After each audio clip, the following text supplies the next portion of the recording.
Welcome to Duncan Thorin Shields YouTube channel. I managed to con Duncan into convincing his friend to pay me thousands and thousands of dollars as a professional Counter-Strike player, so maybe he can convince you that some of his analysis is correct. Right, this is going to be another episode of Snake and Banter, the show that me and Mauisnake do when he's not at events. Sometimes try and do it when he's at events, to be fair, but isn't always possible. Believe it or not, I don't want to blow anyone's minds here, but the internet infrastructure in Katowice, Poland isn't actually at the level of South Korea or Sweden, for example. I know that's a crazy way to start an episode, but what's crazier is, obviously everyone would say, right, I enjoy SPUNJ on that HLTV Confirmed podcast. It's just a shame he only does that HLTV Confirmed one. Well, you know what? In a world where JKS can win IEM Katowice on LAN, SPUNJ can also go on other podcasts. That's the world we live in now, boys. It's a different world now. I can't even believe that's a statement anyone could ever say out loud still to this day, SPUNJ. Like, that is still surreal to me that fucking little JKS has actually won a massive LAN. That still doesn't even make sense to me, mate. Yeah, from the worst position he's been in, not playing Counter-Strike for 2 months, and then before you know it, he's lifting a fucking trophy. Look, I won't lie. When this happened, and I saw that Robs got sick, I messaged him straight away, and he was like, "There's no way I'm getting asked. I haven't played in 2 months." And I was just in his ear, just whispering him sweet nothings, trying to get him fired up, and like just so he didn't shit the bed. I thought if he goes and does a job that is as good as Olaf, we can get him a contract. And he went, and then I'm like, "What just happened?" It was a fairy tale for little Juzzy.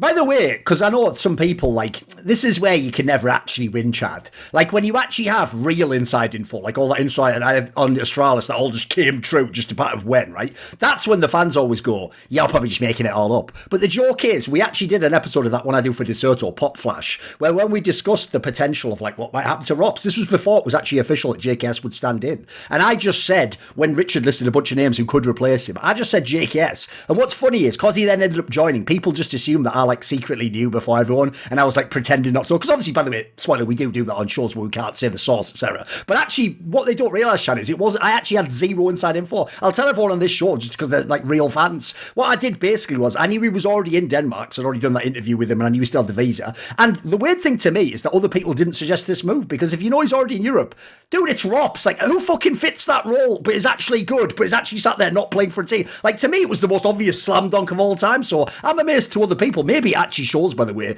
how sort of bad the narrative story for JKS was that everyone else hadn't even considered him. They all wanted, like, dude, the joke is, half the fans would have welcomed Olaf Meister back to stand in again for the millionth time, which is like, get out of town. Anyway, obviously, Olaf Meister must have just done some mad cursed monkey paw thing. Like, I want to always be a tier 1 player, but he forgot to say, like, be good at the game. So it's like, and then it's just like, now FaZe just infinitely has to use him every year of his life. He's never allowed to retire. Right, we'll start. So, Chad, the way we do this show is we always start with the guest doing his point first. So in the good category, we like to start positive. What's your good point for this one? I went with Counter-Strike viewership, and the reason for that is obviously we had the viewership numbers in Katowice, which I think broke the record for a non-major matchup, right? Yes, it was over 1 million, right? Yeah, I think it was like 1.1 concurrent for the final on Sunday. But I also wanted to compound that with 2 other factors. One of the factors being the fact that it wasn't a CIS team in the final, and we were still able to break that type of record, and the major obviously breaking the record only a couple of months earlier. So those 2 things combined, I wanted to bring up CS viewership, right? And you know, we have so many other leagues going on all the time. These Pinnacle Cups, you've got the WePlay. Look, the viewerships in those aren't going to blow anybody's socks off, but it's consistent, it's steady, and it's obviously doing enough to keep the lights on here. So I just think that our game, and everybody here is going to agree, like it's something which is very palatable, very, very easy for people to watch. And look, there's a conversation about oversaturation. People are voting with their viewership, right? And things still seem to be trending in a pretty good direction. So I think we're in a good spot as far as Counter-Strike viewership goes. To touch on the WePlay angle a little bit, I was looking at the numbers actually for the last few seasons, and actually every season it's steadily increased too. So even though I think it started at maybe 2 to 4K live viewers for a group stage game. And then this last season, it was during the player break, admittedly, but it hit 10K a couple times for group stage games, which was pretty sick to see, even on the English stream. So yeah, I think CS viewership is just something that seems like it's always going to keep increasing as long as Twitch doesn't bury the game. You know, I feel like people are casually going to get into it. They're going to see what the biggest channels are that are live, and people are going to see that the game is very easy to pick up. It's one of the reasons that CS is just it's just in the sense that as much as an esport can be, it's going to be eternal because there's so little barrier to entry and such a high ceiling for how you can appreciate it. Yeah, I would say, look, on the level that, like, if we're talking non-majors, this broke the record. If you just add these three pieces of information together, last year, the player peak was reached in CS. The actual people playing the game. So forget even esports side. That means we had the maximum people ever playing the game. Then we doubled, I think it was almost doubled, like, the viewer for the major, if you remember, because before it was like 1.3 or something. Then it was like 2.7 or something ridiculous for the final one. And then now we had a record-breaking non-major LAN. Like, all the markers for CS are actually looking fantastic if you think about it, despite the fact so many times, you know, you look at some NA pros go to Valorant, it feels like, is the game dying? You see other games getting a little bit of shine, or we don't have any LANs. You know, there's all these reasons that people can find to feel like depressed. If anything, beyond the things like, yeah, we're still not totally back to LAN, and now we've unfortunately, as we will talk about later in this episode, we might be about to remove some of the best teams in the top 10, sadly. Yeah, there's that might bring you down. But aside from that, actually, as much as we're all jaded in CS and we all make like, bloody, no one ever listens, the game's scoring a shit. It's like, it's actually in a really healthy place. Feels like it's in a great spot right now. I'd even say this as well. I think for once, this is where CSGO is actually, for my money, getting to be like a truly... Like, it's already tier 1 as an esport, but it's actually making like a real impact in the scene now. Because here's the thing. When it was the major, yes, then you see all the bandwagoners from the other games come in and they watch it, and they mix it up and they have an opinion. You know, oh my God, Simple is winning or whatever. But here's the difference, Chad. They didn't used to do that for like a Katowice final, like a non-major. Like that, you saw in that final, dude, like all the people from like League of Legends were tweeting, people from like COD and Overwatch, like people were acting like that as if it was like Worlds on the TI final. Like it was almost like a Super Bowl type moment where people were, you could just tell they were tuning in because they were seeing on Twitter everyone going like, oh my God, these games are incredible. Like, yeah, I saw loads of people in my sort of mutuals who were just getting into the match like sort of live. I could tell they didn't watch the rest of the tournament.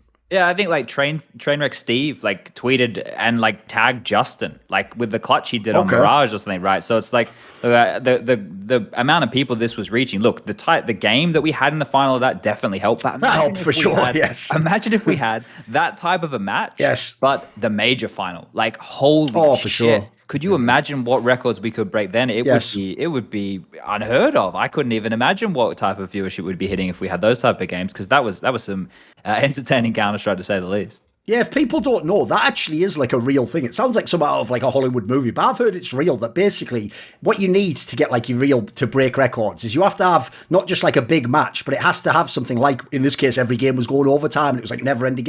Basically, that's what gets the word of mouth going. Because the idea is if you're just a guy scanning Twitter and you're like, oh my God, I can't believe map 2's in its 5th overtime, you might just click at that point in time. Yeah. Like that's the in, isn't it? Like you don't want to be the guy that's like, I wasn't watching actually, I was doing something. You have to be like, oh yeah, I was watching it as well. Yeah, great game, fantastic match. I think karrigan's the GOAT IGL. Yeah, that's what everyone wants to have their take. Everyone wants to have the shitty little esports take. By the way, I also did, spoiler, I didn't even put that in my fucking points, but I did notice the way that like 1 second after he won Katowice, all of a sudden karrigan completely redeemed, no more haters, doesn't matter, he doesn't want to make it. Fans are so fucking feckless. You guys are so stupid. And this is why when you get mad at us having opinions, the joke is, what the fuck are your opinions? They just change every second. The wind just blows and you're like, actually, what the hell, now I love karrigan. Like, you wanted him out the tape. Like, the joke is, last year you were all like, I said he never should have been picked up. He's past his prime. He was only good with Astralis years ago. Like, y'all are ridiculous. Okay, right. Obviously, I will say, Chad has started off with, you know, more of a HLTV confirm, a little bit of a milquetoast take there. Just like,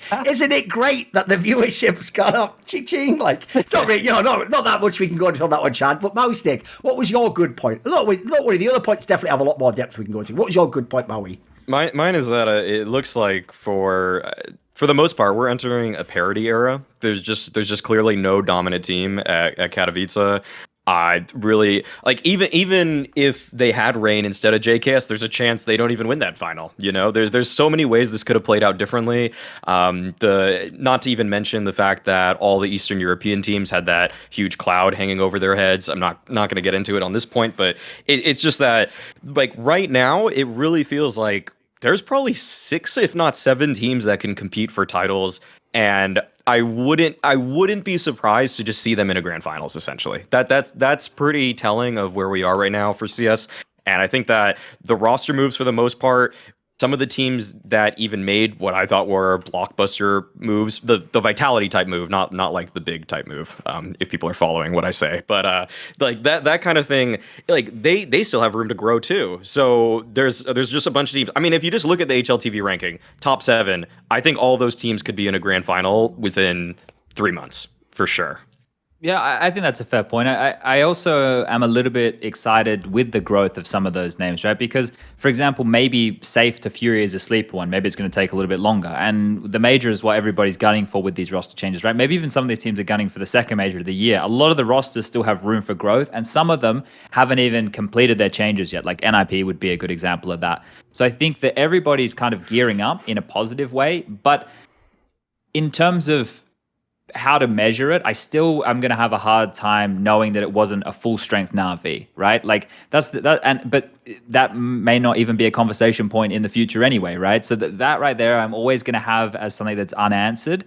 But right now, in terms of the level of competition, and in terms of the different teams being able to throw their hat in the ring, and the positive signs we saw out from a lot of them early, it's really good. I think we're going to be in an extremely competitive era where it's going to be a bit harder to distinguish, because you're also seeing with the type of Counter-Strike that its arena Counter-Strike is played so much differently to the slow online Counter-Strike, right? Like when we had all the online games and people are just playing percentage CS, there's so much more saving. Like I remember online CS, you lose the first 2 players over at the bomb site, and then we sit there for the next minute and 20 seconds as we already see them saving, right? So I think that the type of CS as well is going to push us into a very competitive era. So yeah, I'm on board with that.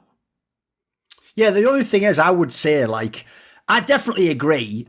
Like, the problem is I'm trying not, as I think about that, to start thinking about, yeah, but then we lose Gambit and Virtus Pro. Like, because obviously I'm greedy. I want it all. Like, if people don't know, this year was looking to be literally the best year in the history of Counter-Strike. All Counter-Strike I'm talking about. Like as we say, you could have extended it further. Like, look at the teams who were in the top 6 at Katowice here. I said this before the playoffs began, and obviously there was the thing that Chad alluded to, which sadly brought like sort of a dark cloud over the half the teams in the playoffs. But before we knew about that whole conflict situation, that looked like one of the most tantalizing playoff brackets I've ever seen in Counter-Strike. Like, literally, I could have seen a world where, depending on who wins which matchup, like, in theory, any team could have won that tournament. I genuinely believe of the 6 teams that were in the plus. Yes, certainly, teams like Gambit would have to show some growth we haven't seen, blah, blah, blah. But, like, you looked, there was, like, reasons where each of them could have been a champion, basically. So I agree. I think the parity's amazing. I even think probably the one thing that's maybe going to save the fact that we are going to lose these 2 top teams is that, as you sort of alluded to yourself, Mauisnake, like, we still got teams that haven't even finished their moves. Like, Nip and Fnatic potentially could make moves where they could actually both get better. Like, they could, in theory, slot in and replace those squads. So I think this is going to be the era when on all levels there's the most parity. There's the most teams can win the championship. There's the most teams that have like dark horse status and could just have one player go like 10% better and then suddenly do deep damage. And mate, if we make a top 10 as stacked as it is, think about how crazy like 10 to 15 is going to be. Those would be the teams back in the day that like would make the playoffs every now and then. Now they're going to be 15th in the world. Some of them aren't even going to be at LANs, or if they make it, it's going to be like whoever's hot that month is at that LAN, and then they have the run, and then the next month afterwards. So luckily, maybe it's a sign of how strong the scene is right now that even potentially if you take 2 of the teams out, it's still going to be incredibly dominant. Like, it's not going to be like last year where the question is Na'Vi going to win the tournament, or is Na'Vi not playing as well? That was like basically the only debate at those fucking LANs. I'd even say this as well, Chad. In a way, I obviously, looking at what happened also to Virtus Pro and Gambit, I have like other people in the sort of control group here. Sadly, I do think that whole situation did team-wide have an impact on those players. And I'd even say, personally, I thought Simple individually definitely played way worse than I think I've seen him play in many years. Like, I'm not just talking about don't get frags. I'm talking about like miss, like, you know, like a fucking 1 centimetre flick. Like, what the fuck? Like, not even some crazy shit. So, with that said, though, when you consider they came out the break, they just did kind of whack at Blast, and they'd already lost here before the playoffs and all that stuff happened. To be fair, we also have to give them like the leeway that they also looked like they were a bit ropey anyway, Na'Vi. It's just the problem is everyone expected them to come in, get the shit together in the semis, and then the idea was it'd be a real tournament from then on. So I certainly think the parity looks amazing right now, especially because this is the other thing. If you're a fan, there's not even any team you're out on yet. Like, you look at the new rosters, like, you know, the OGs in the world, the Vitalities that didn't do as well. It's like, dude, it's the first LAN. Like, they've still got plenty of time to get better. This genuinely could be the most bonkers top 10 you've ever seen.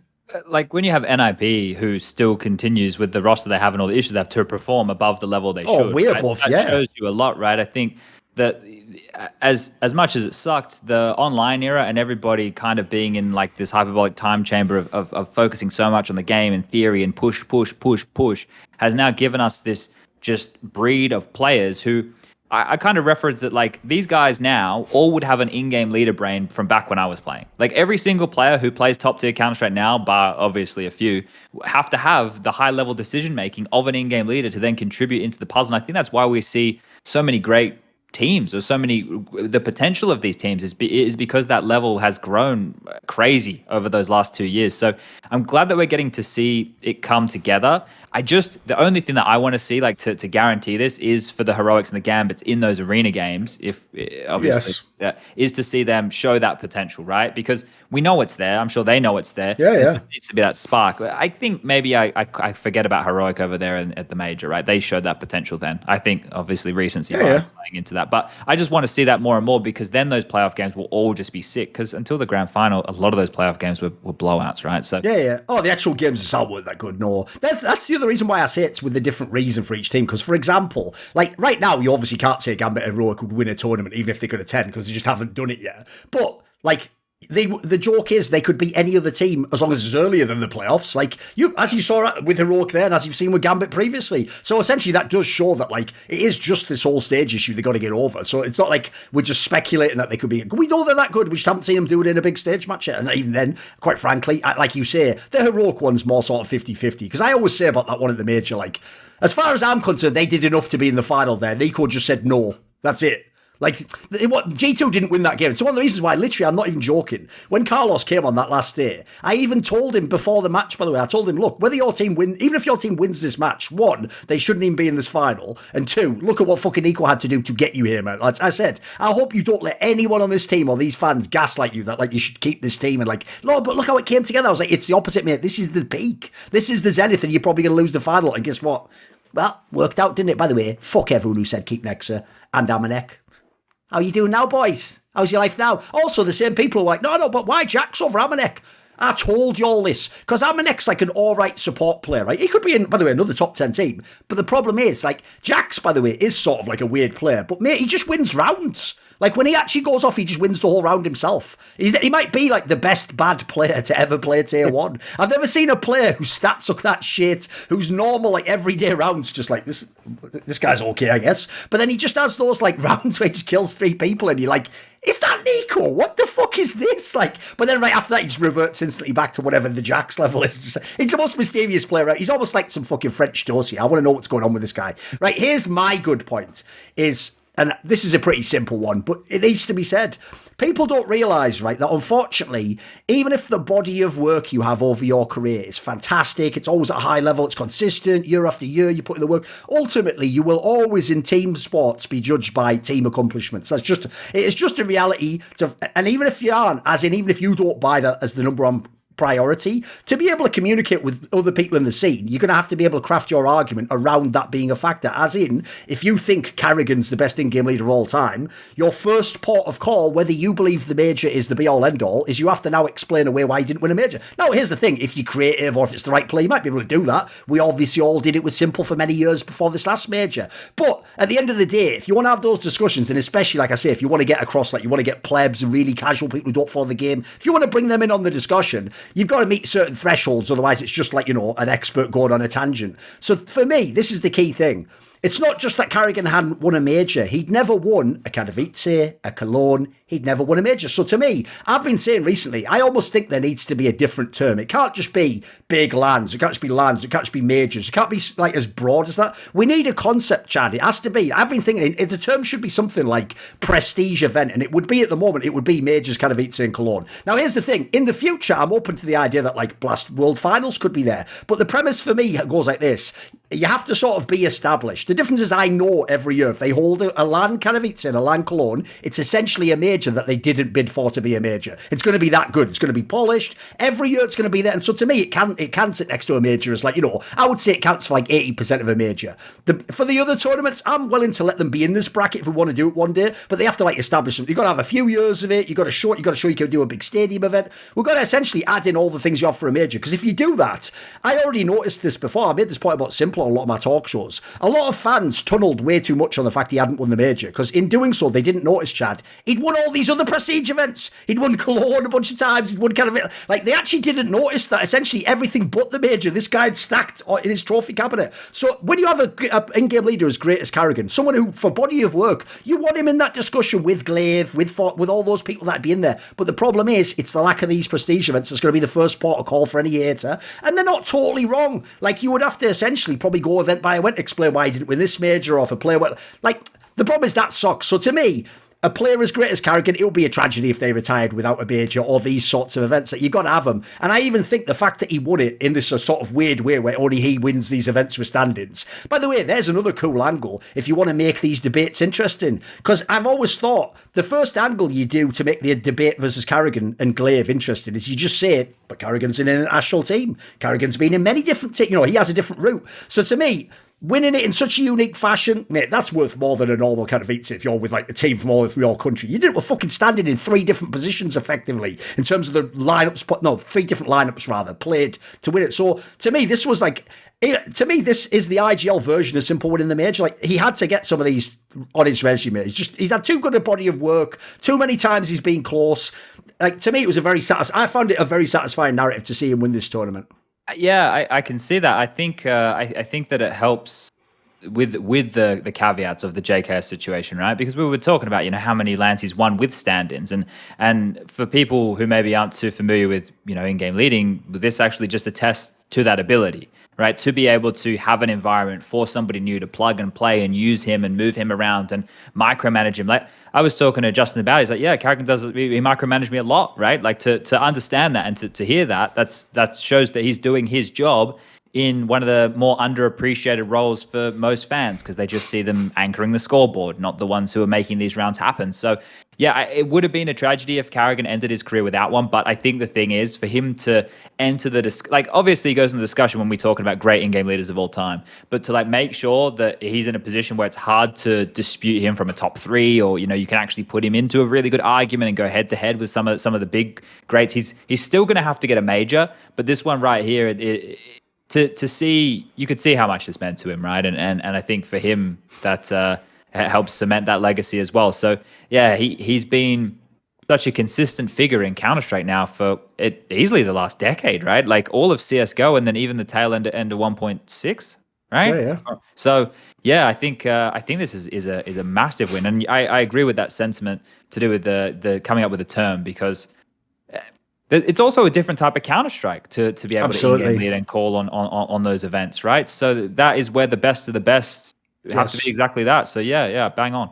And I'm also even trying to think, it's a way that, for example, when we were having that discussion earlier about Gambit, if we could just say they haven't thus far performed in prestige event playoff, there we go, you've nailed it, you got it right. Whereas the difference is, if this was a medium-sized land, you know, that probably wouldn't be quite enough to correct them, you know. It's like, yeah, you have to, it's essentially has to be an event. You have to know the environment I'm talking about when I say it. That's why I think we need a term. What do you think, Maui, about this topic, though, the karrigan one?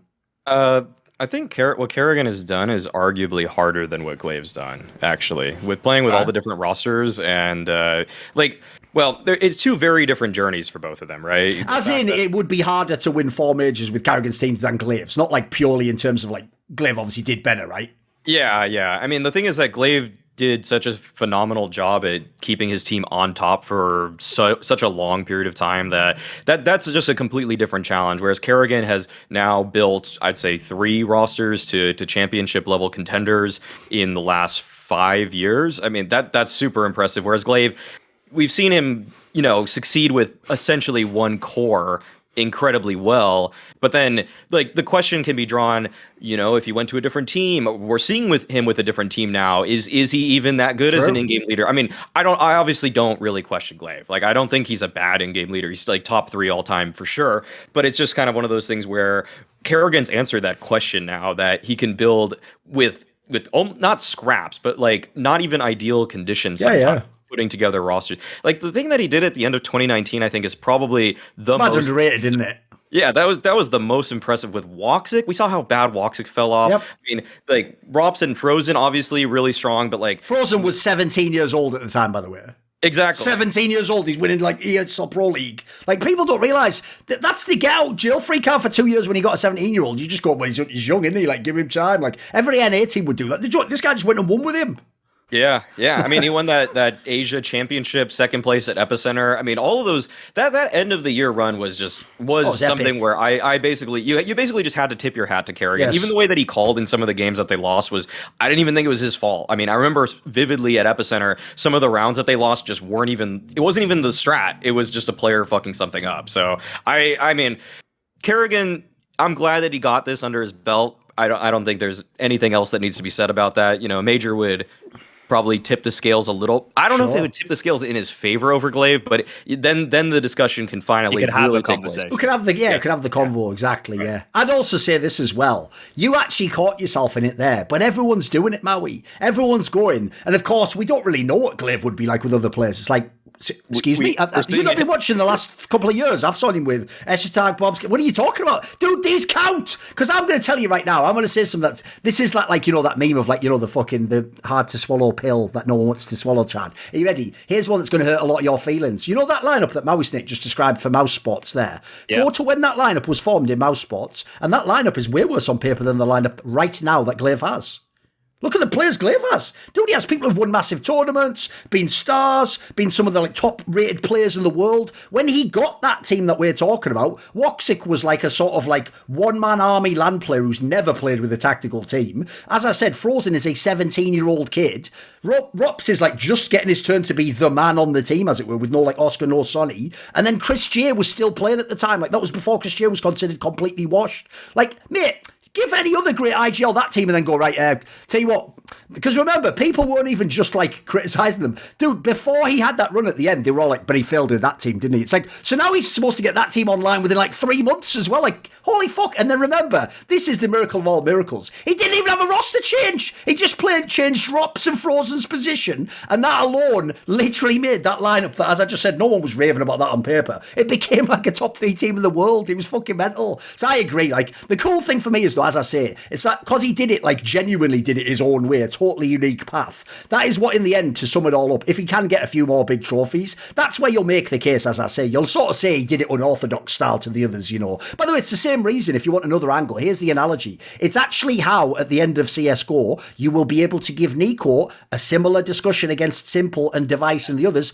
even if he doesn't win as much. Because here's the thing. He didn't have 4 fucking Bosnian people playing with him and a whole... Like, his whole career had to play in international teams. There's a reason, spoiler, that Chad, who's the most respected analyst, sorry, no, you're not at that level yet, mate. There's a reason why Chad himself has that run-in bet that, like, no international team being awarded. By the way, that's looking mad in danger this year. But okay, you couldn't have known that, Chad. To be fair, that was a very good bet, because I agree. Years ago, I actually went the opposite way to most fans. They saw the FaZe clan that basically almost won a major, and they were like, anyone can do an international team. And I was like, dude, if a team with karrigan and NiKo and all the best can't do it, doesn't that show it's actually the hardest to win that way? Like, I think it's the other way. I go the other way for you guys. So yeah, I thought that whole thing was outrageous. Right, we'll move now, Chad. Do you have a follow-up? Did you have something you want to say? No, I was just going to say, if I had my original terms of that bet, I would have won it in about 6 months' time, right? Oh, you would probably, yeah. Yeah. How many years was it for initially? It was initially 3, but I couldn't get anyone to take me, so I went, fuck it, let's make it 5. Right? And of course, this is the year. Yeah, I was like, fuck it, let's do 5. Like, so yeah. And also, spoiler. Low key, they've on one hand, listen, they've gifted you that like no, they fucked you actually, because remember yours was about the fact that you can't like scam it. Like for example, Navi wasn't. You meant like they have to all speak the same, like a different language than the original, right? It has to be like multi-language team. So that means, by the way, low key, they've also actually made your bet even harder, taking Gambit and VP out. Like those 2 teams could have blocked for you. They could have fucking run interference. Believe it or not, Jim could have saved with a positive reason for once. The fucking cunt. Spoiler: he's still ruining tournaments. He's still ruining those. Look, I might have to talk about him soon, Mauisnake. Right, let's go. Wait, do you want to just say what the exact bet is? Because I don't think you said it. I don't think you said it in this. I believe it wasn't it something like within 4 years, an international team has to be ranked number 1 on HLT. No, is that it? So the terms changed a couple of times while trying to negotiate with Pimp or Striker or Prof to get one of them to buy in.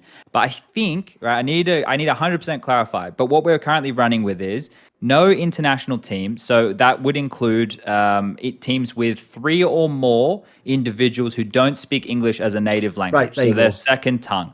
Right. So, for example, Vitality wouldn't fit into this because they have 2 Danes and 3 Frenchmen, right? Whereas FaZe does because they're all a different nationality and they're all speaking English, right? Right. G2 would because there's even though NiKo and Hunter are both Bosnian, Alexi, Monacy, and Jax all speak a different language. So we have 4 different languages all speaking English, right? So the concept is that one of those teams made up of a compilation, a group of players like that would not be in the top 3 consistently for 6 months, right? It's the amount of lawyering that's been done on this bet is mental. Like, the terms are so carefully constructed, it's insane. I'm having a hard time following it. Okay, keep going. But the reason it's like this is just so people understand, because some people the other day when they saw this conversation going on Twitter, they were like, oh, but why doesn't Vitality count? Yeah, I would have thought Vitality would have counted, actually. But the reason they don't count is because they can break up into groups. Yes, they can speak in the original language. Exactly. I know where you're going with that one. Yeah, I didn't want to have it in multiple different camps, right? If NiKo and Hunter are both left alive in a 2vx, okay, well, that is a very fortunate scenario, right? That's true. But in a team like Vitality, there is a high likelihood that there'll be 2 Frenchmen alive. I would assume so, you know? So I wanted to kind of avoid that because the point of the bet is that going from your mother tongue to speaking in English in high pressure situations is extremely difficult to do. Absolutely. And that's the whole point, is that right there, that tiny bit of input lag it separates the greats from the international teams, right? And it's a 5-year window. I think we're 2.5, maybe getting closer to 3 at this point through. Mm-hmm. So I'll say, by the way, €1,000 on the line. So I actually think Yanko's the guy who nailed the explanation of what you just described, because basically when I was asking him about NiKo shot calling phase, obviously he had to have some angle to play defense as to why the team still lost. But he had a very good angle. He said basically that the problem is when you're speaking in a second language, you make the right call, but you make it a second later and it becomes the wrong call. I thought it was the best way I've ever heard it explained. Because if you get what that means, by the way, if you don't get what that means, sorry, you just haven't played games enough to really know what the comm setup is like in a team. Also, by the way, spoiler, if you want to see how insane karrigan is, luckily we have the evidence, boys. You don't have to be like me and fucking Chad and hope we go to Blast and hear the comms or whatever. He does those videos on YouTube, and spoiler, if you ever watch them, dude, how these can exist and fans can still be shitting on karrigan, I don't get it, Chad. Because he's doing exactly what you'd imagine you have to do with players like that. He's literally, while entering the site and entering and having duels with people and jiggling and fighting them, he's still talking and like comming, and you can tell because he's like telling people setups on the other side of the site. He's on the map. He's also essentially, while talking and fighting someone with his crosshair, having to visualize what they're doing on their part of the map while doing. It's the ultimate example of why, like, anyone who doesn't know what IGLs do, it's like, shut the fuck up about fragging. Like, if he just gets in those sites and they take the plants, job done. That's it, job done. Because I noticed, actually, without making this whole aside, that was a thing I found very telling that Kassad said when I did my tweet about karrigan, where he pointed out and praised karrigan for the fact that he takes up no space whatsoever. He gives all the space to his teammates. Whereas, as he said, the new school IGLs, they're all from that crop of people who've heard people just repeat, like, well, even the IGL has to frag. So they all do believe you have to frag out. You have to, like, put yourself in favourable positions. Like, karrigan's a throwback in that sense. So I'm just glad to see classic Counter-Strike succeed. Right, okay. What, Chad, was your bad point? Oh, my bad point was in-arena viewer experience. Right, what do you mean by that, then? Because that's a it's very broad. It's a bit vague. Yeah, what do you mean by that? As in, listen, do you mean literally if I was a fan and I'd bought a ticket to, for example, Katowice or the Major in Stockholm, do you mean literally just me if I went and I was just in the crowd randomly? I think we can do it better. The reason I think it's bad is because right now I feel like we are presenting professional Counter-Strike like it's a concert and not like it's a competition. Let me use Katowice as an example. Due to the... I don't even know what word I'm looking for here, but the fact that the arena, it has this, it's like almost like a skylight in the middle, right? So the way that the arena's laid out, there's no ability to run a screen with the setup they do, smack bang in the middle. So for those people who haven't been to Katowice and haven't seen it in the arena, the way that they do it is there's 2 screens on either side. So in the middle is the players, and then there's some screens that give information on the HUD and that kind of stuff, but nothing to watch the actual game. So to watch the actual game, you look away from center stage, you look to either side, and then to go look at the players' reactions, you look back into center stage.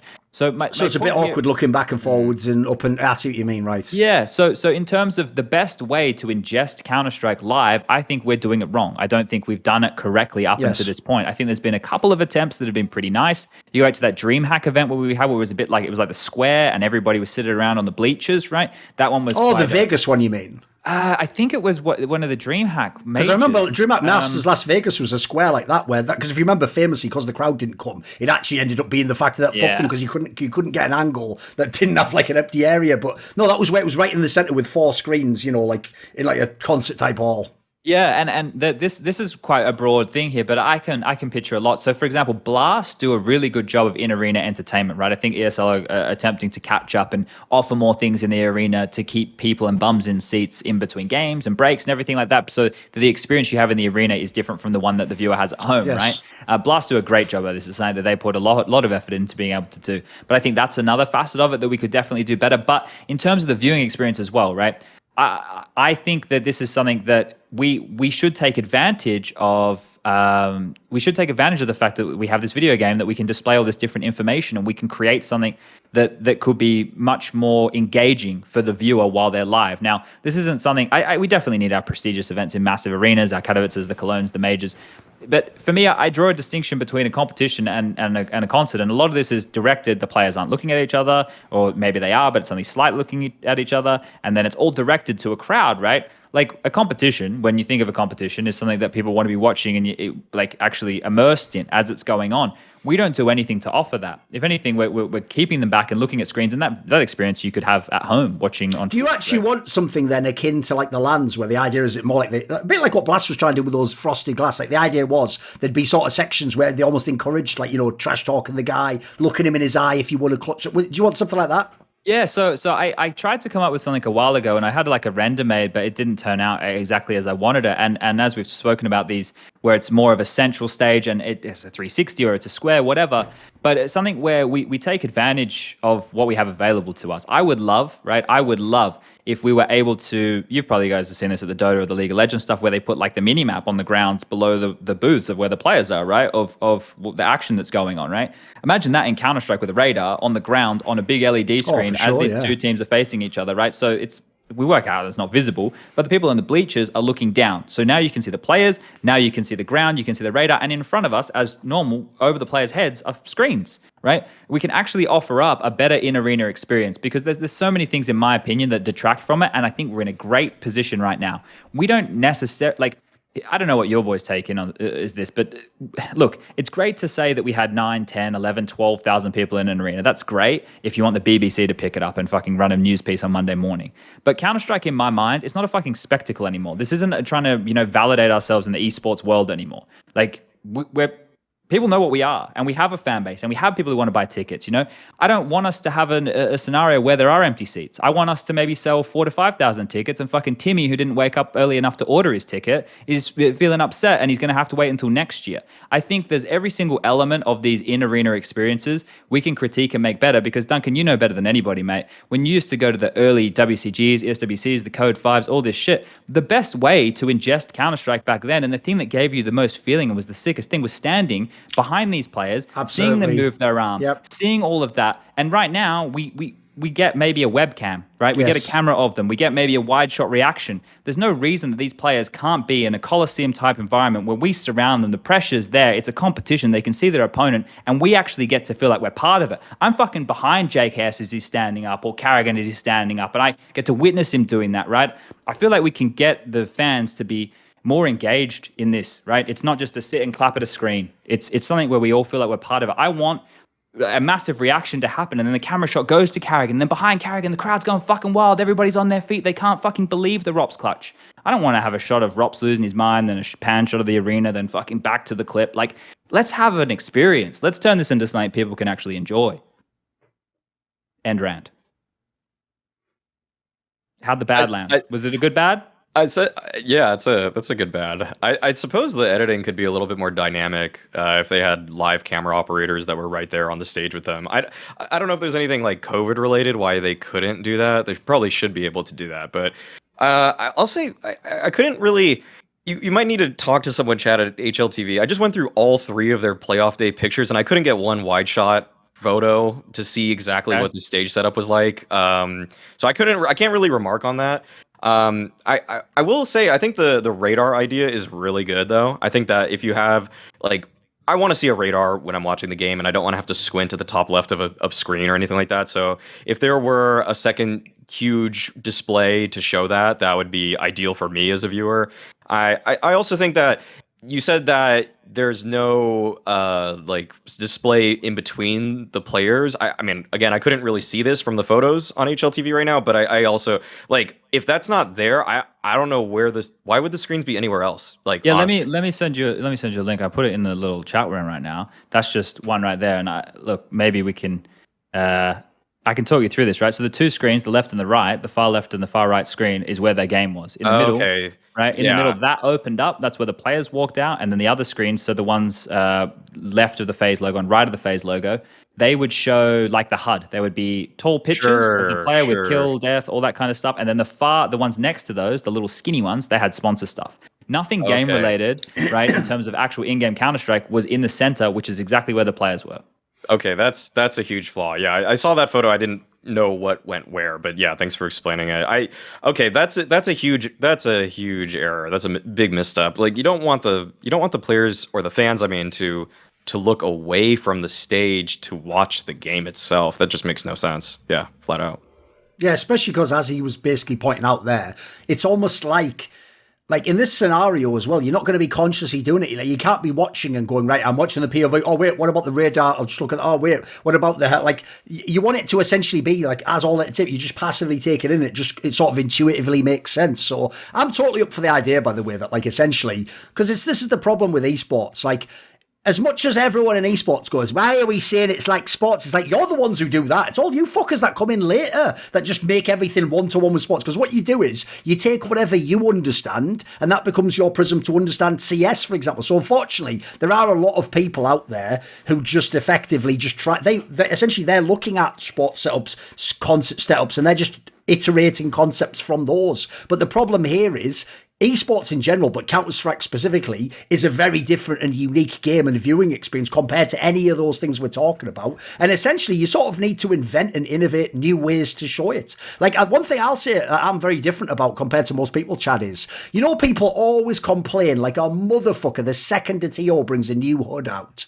Well, I've learned, because the first time you watch it, your brain's still getting acclimatized. It's like, oh, fuck, wait, am I supposed to look there for the grenade? Where is the score? Right, the first time you watch it, half the reason you hate it isn't even that it's bad, it's just it's hard work. You're used to your eye automatically. Like, the joke is, like, on a normal demo, for example, a pleb, if they were starting to watch it, if they just looked at like Chad when he watches a demo, his eyes are automatically flick into the corner and see the radar. But his brain just does that for him. He knows where on the screen the thing is, and essentially he's doing it way quicker than if he consciously looked up. The problem we have with a lot of the HUD setups is we've watched so many years of the most bare bones simple HUDs with just all the info on the screen that I actually think, I know this might sound outrageous because most fans probably disagree with me, I would be totally open, by the way, to TOs getting really creative. Like, maybe you can come up with some insane HUD where around the crosshair or something there's information that you can show me or so. Like I say, I can't know what's intuitive because we haven't tried half of this shit. All we've done is just keep doing a similar setup with essentially what we all we've tried to do for the first 6 or 7 years is just get all the relevant info on screen and make it look clean. That's it. We haven't really thought about these things we're talking about. How do you engage the viewer? How do you get it so that a casual viewer understands to look at the radar? How do you incorporate that within what, you know, I agree with you.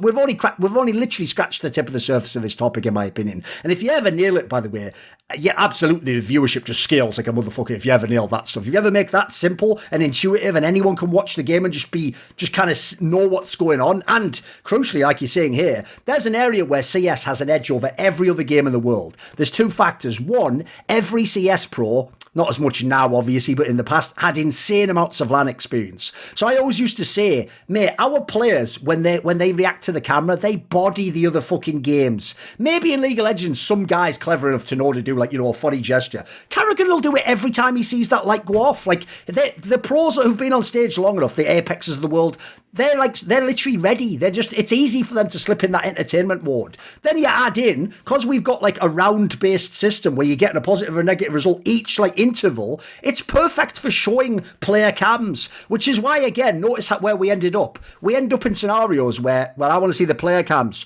Well, no one can know how he's going to react, so just show all player cams on screen once, but they're a tiny little box. Again, you can see there's a flaw with that. There's something about that could be done a lot better. Because I do want us to capture all the epic reactions of the players. And that's the thing. It is effectively the reason this is important is this.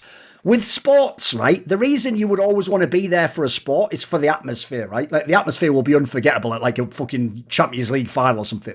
The actual viewing experience for a sport will still be the best on your TV at home, of course. You can get all the replays, the massive action. You don't know how far away you are. But that's the thing. In Counter-Strike, at the moment, the arena's mainly, like I said in the earlier, the arena's mainly more just to give pressure to the players. It's not really that great a setup for fans. If you're not that close, you are just watching like essentially a screen miles away, aren't you? Like, just, it's like watching your phone, like, oh, like in that scenario, you're not watching the best possible experience. So I agree. I don't necessarily know, again, like we can have a whole sidebar as to what you can do or what you do. I'm actually open, like I say. I'll give carte blanche. If you're a TO and you've been really good, just start developing this stuff, because I actually think we don't know best on this. Like, I'll draw one last analogy to kind of give some goodwill to the TOs, because I normally never give any ground to Valve. But one thing I will always give Valve maximum credit for is me and almost everyone else in the Pro CS community was totally wrong about them changing the game sounds for the weapons. When they changed those weapons, we all said, like, so the P250 sounds so stupid. What the fuck? Silence USB, you can't even hear it. But that's an AWP. That's not an AWP. It's supposed to be... If you go back now and watch a video from 2013, Chad, you'd think it was like Guantanamo Bay version of Counter-Strike. Like, it's a nightmare when they're shooting AWPs everywhere and fucking grenades are going off and everyone's firing an AK. You're like, holy fuck, how do I turn only that sound down? I can't hear the game sounds like. It's actually outrageous. The joke is, it's just because, again, in the initial sort of adaptation period, it just felt weird. But I give it up to them completely. Now, I couldn't imagine the game with any other sounds. And if I go back, it is a million times better. So I'm open to the idea we reinvent this whole viewing experience. I think there's so much we could do with it. You can tell who's actually played CS before 2016 because they have irreparable hearing damage. For sure. Yeah. Between that and then every fucker who sat that close to the monitor with all the digital vibrance up, it's like, we're giving it... Guys, how have we managed to make video games like the fucking NFL, where it's like, if you keep playing long enough, you're definitely going to be irreparably damaged just to win at the game? I feel like we've gone too far here. We've gone too far here. Gone too far. And then again, at least nowadays we don't just have Germans just running fucking straight configs on all the PCs. You're just like, what? Why does he take 10 minutes to unset his PC up? That's weird. He's like deleting all the drivers and everything. Like, that's weird. No, normally just leave them so I can change them. Right, now we will move, Maui, to your bad point. What is your bad point? Right. So the recent state, my bad isn't the statements from ESL and BLAST about them not allowing the Russian teams, but it kind of effed up the groups, actually. So absolutely, if you look up the groups for Pro League, for example, which is upcoming in a week. Like, for example, Group C is just, I don't even know what to make of this group at all anymore. So I'll go over the teams in it. It was going to be Gambit, Liquid, Godsent, Big, Movistar Riders, and Party Astronauts. This team or this group had an obvious favorite in Gambit, but now you look at it and you're like, what the hell? Like, none of these teams would even maybe make it through half the other groups. So I think right now this Pro League is kind of marred by the fact that ESL made the decision to not allow teams like Gambit to participate, just because unless they reseed the groups or something, which I don't know if there's any. I mean, SPUNJ, I don't know if you know anything about that possibly happening, but these groups right now are going to have, like, it kind of ruins the whole tournament for me in some respects.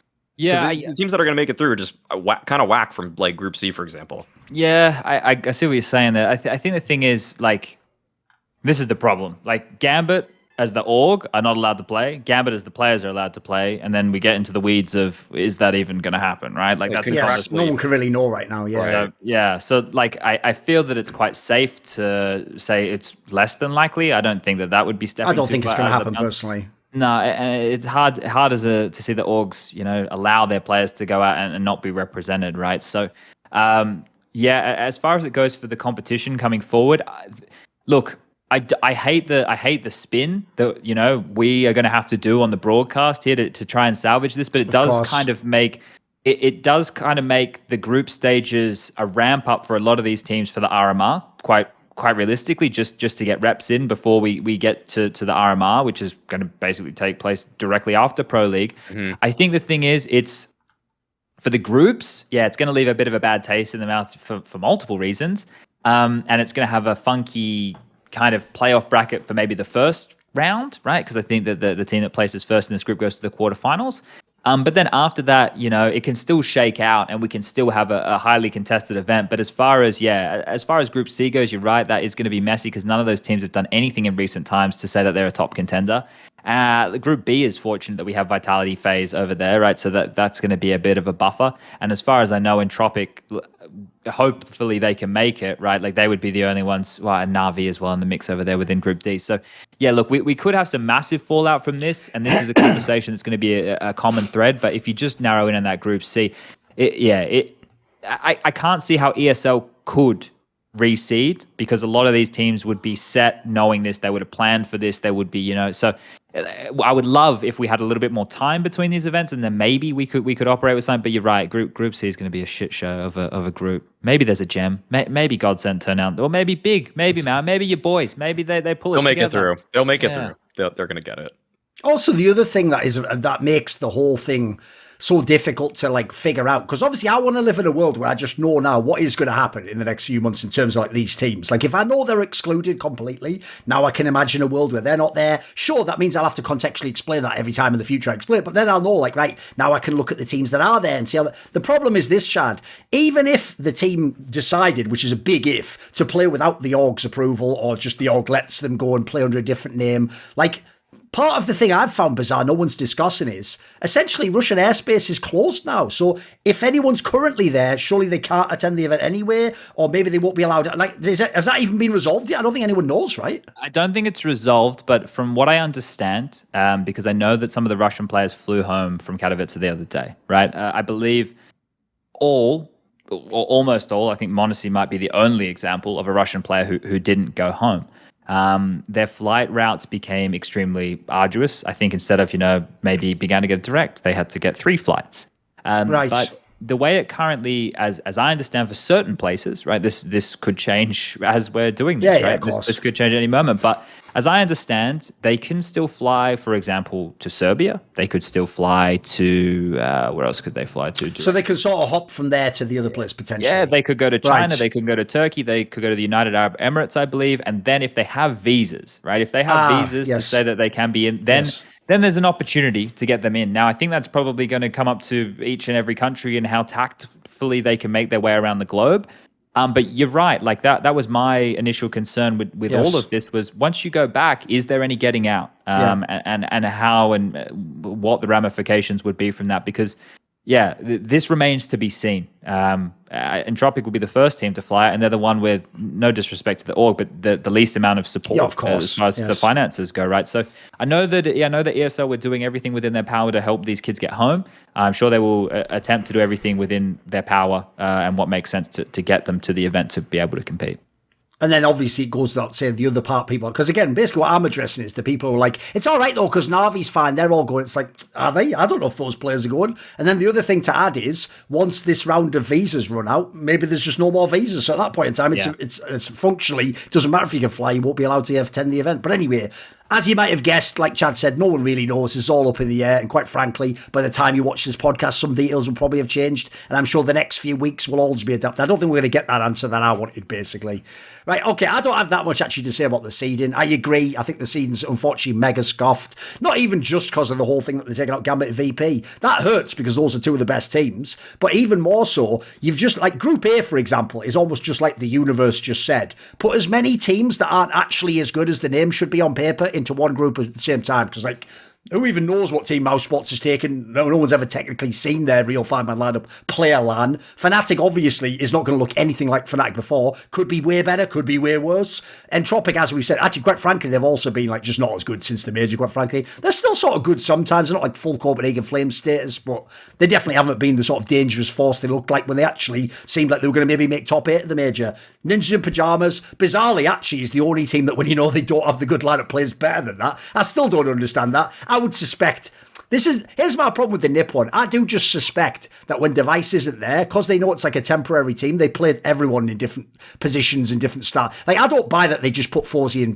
Device's spots. It just doesn't make sense that they'd be so much better. So whatever black magic they're working over there, it's working now, fair enough. And then G2, they're just really good. I just like the fact that there is actually a team called Looking for Org, but it's not one of the Russian teams, because that's the first thing I thought, like, fucking hell, have they already got a name up already? Is this like when the fucking Poles used to say they were again? It's like, Looking for Org, that's a bit disrespectful. Then I was like, actually, that's just Oceanic Counter-Strike right now, believe it or not.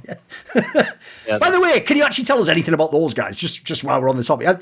Are they relevant at all? What should we expect any outside chance of them doing? Because they're in the weak group. Like, maybe they can be the benefactors here, Chad. They've been here in Europe for a while playing some of these Pinnacle Cups, and they haven't been doing fantastically well. But I guess within the scope of Pro League, you only need to get an upset victory or two, right, to make a bit of a name for yourself. Now, Sterling is maybe one of the only names that people would be able to touch base with in CSGO history recently. I think he came over and was AWPing for one of the orders, or a team like that. All right. I think it was they were trying to qualify for a major at some point. I think it was not I think it could have even been not the play-ins. What's the initial stage of the major called? The fucking qualifier or whatever. Major qualifier. Too much terminology, whatever it is. The challenger stage. The new challenger stage. Yes, I think he had an outing there, right? He's the AWPer of the team, and it never really stuck. In terms of the other players here, this Savage kid, he's only 16. He seems pretty good, and APOC. I know him from a long time ago, mate. Yeah. So put it this way, APOC is only 4 years younger than me, if that doesn't tell you how old this motherfucker is. He's been doing it for a long time. When I was competing as a teenager, he was like part of the best teams going international from Australia in 1.6 days and stuff. So he's a tried and tested like Australian Counter-Strike veteran, So other than that, right, it's difficult to tell people to get excited, but I would say it's a positive that they've been in Europe now, I think, for almost 2 months. 2 months. I'm looking at their match history right now. By the way, they've already played in Tropic. I don't know if we're going to see that matchup, but they got 16-0'd on their own map pick, and they got 6 rounds on Ancient because they started CT side. So okay, look, it's going to be pretty fucking grim. Let's be honest about it. They're already stealing his fucking swag, getting all the 16-0s in as soon as they come over and what. Do some original, will you? Fucking took a couple years before. That too. It took a while. Yeah, it took a while. The thing about you, Chad, is this: it's not even like it's the end of the world to get 16-0, but it's just the fact that you actually did that. Like, it's when you did that famous rant right before it, like about all the analysts or whatever. Like, unfortunately, you did. Listen, the universe just gave you that one. You just brought that on yourself. Unfortunately, like. The problem is because it was the iBuyPower LAN. I remember. Like literally the next day going to RGN in the exact same venue. It didn't matter at the RGN LAN. We made it to the grand final and played against. Yeah, sure. Because nobody fucking remembered that. It's like, oh man, look, it's a funny story. So it's a great story. Listen, it's like when I did a tweet. I haven't deleted it. I'm not a coward. The tweet's still up. I did do a tweet right before the Boston Major final where I just said, all right then, if any of you really believe Cloud9's going to win this shit, just say it now, you cowards. And then obviously, look, a lot of people have replied after the fact, believe it or not, Chad. Can you imagine that? It's weird, that, isn't it? I guarantee that probably has 500 fucking reply tweets right now if I go and look. So, listen, it's pretty funny, Yeah. It's a classic banter to get wrecked completely by my own petard, as it were. Right. We got to be the entertainers one way or another. Yeah. Right, let's do it then. So my bad point is this. Someone had to do it, so it'll be me. That's my role in Counter-Strike, and I've noticed. If someone else won't say the thing that needs to be said, I will say it. But obviously, probably not equipped to do that since I'm not really the most tactful person, but I'll do it anyway. Here's the problem. I wondered where I was going to put this in all the categories, because obviously this could be in ugly, it could be in bad. There's so many different nuances and layers to this. In bad, I'm going to explain this very clearly. It is the impact of these sanctions/restrictions on Russian-based teams, ready, in CS history. Key context in CS history. We're not having a discussion right now about what are the economic effects of sanctions on people. Because first of all, we all know almost fuck all about that. I can't speak for Mauisnake, but I'm guessing he probably doesn't know loads about that. And secondly, it's not really applicable to Counter-Strike. We're only talking right now about Counter-Strike. Spoiler, if you're someone who's going, but there's bigger things in the world, why the fuck are you watching a video about Counter-Strike right now then? Maybe you better turn that video off and go do something important. So, caught you there. Checkmate, bitch. I'm in. Right, now back into Counter-Strike, because we'll watch that. In the Counter-Strike context only, sorry people out there who are from Ukraine, for example, or any of the other CIS countries that don't like Russia, we can't, in this particular context, be like, Well, yes, of course, but VP did have those connections. As I said, we're not doing that discussion. I'm talking purely about the fact that these particular restrictions mean that at least for these first tournaments, no one can know how long, obviously that part's out of everyone's hands. At least initially, we are sort of entering. By the way, the analogy is like when they had the Iron Curtain. You're going to have people who are on one side of it, and then you're going to have people on the other, and never the twain shall meet. Like, guess what? During that era, I mean, funny if they did actually used to have, international hockey competitions, but the idea was the guy who played for the Red Army team, he isn't in the NHL. Like, he had to wait till you could actually defect or the Soviet Union broke up. So we're about to enter a world where either Gambit and VP, either their players leave, go elsewhere, players leave and go elsewhere to other teams, or as far as I can tell, they just don't play at all because they won't even have their own league as far as I can tell. It's not even like they have a Soviet league or some stupid shit like that. They don't have anything like that.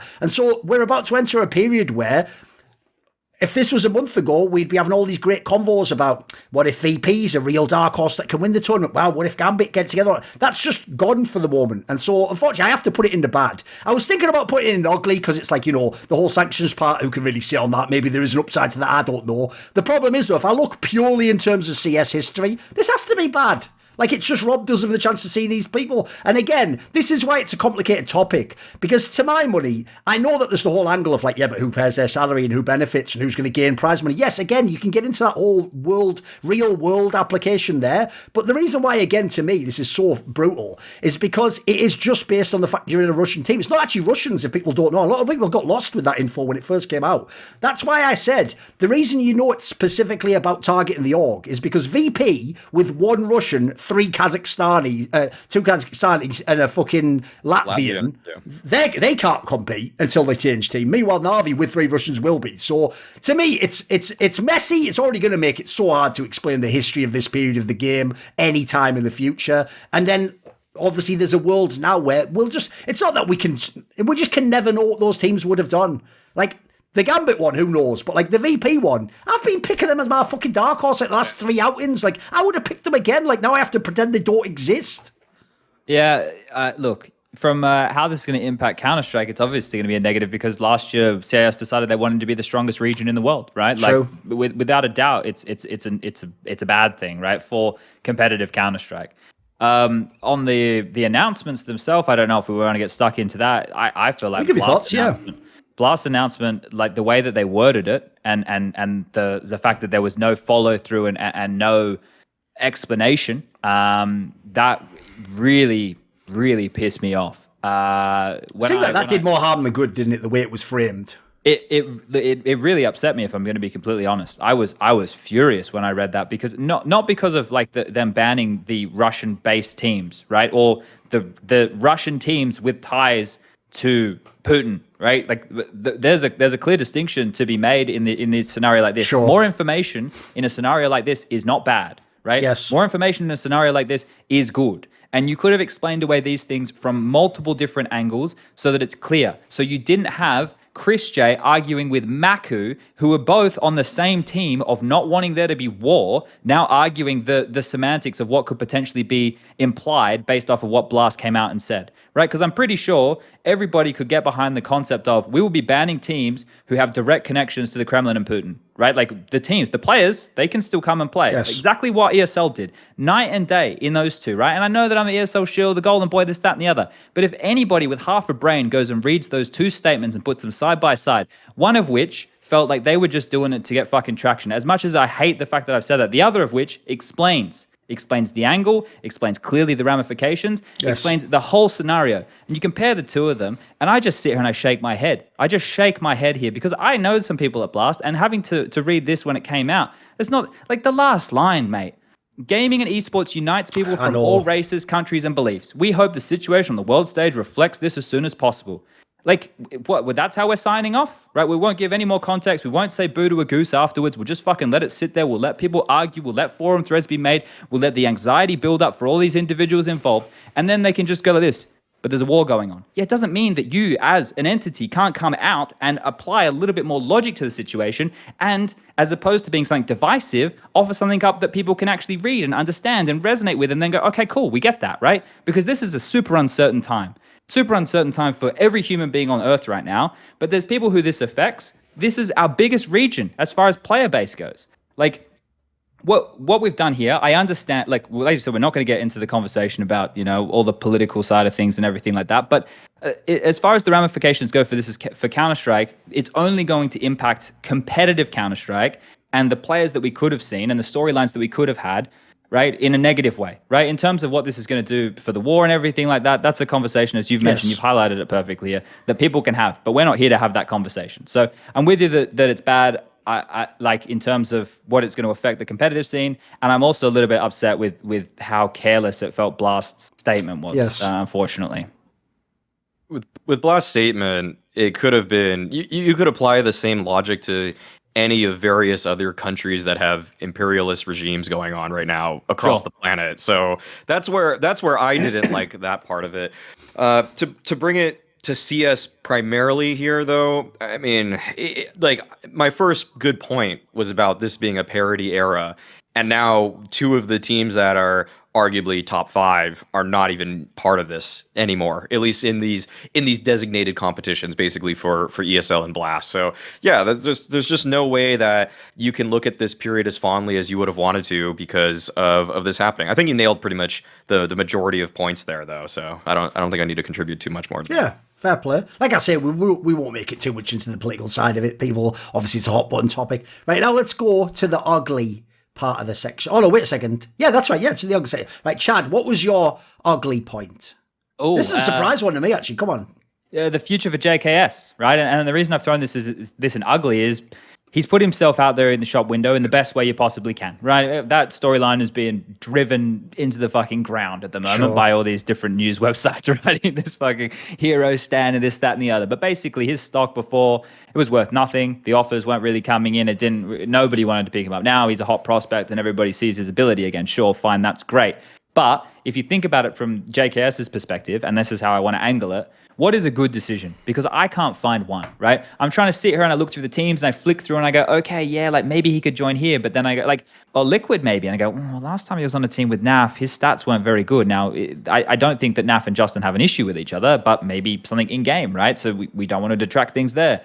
That you can look at this and go, okay, well, maybe if NIP make a couple of roster changes and they speak English and they get device back, maybe that, I'm in a fairy tale land talking about what the fuck are the Swedes going to do? Fnatic. Oh, yep. I think everybody would probably want to stay with that dumpster fire at the moment. The fact that they bench Smooya and then Bronze, get me the fuck out of here. Something ain't right over there at the moment. So does he want to go into a new project with all that uncertainty that's happening over there right now?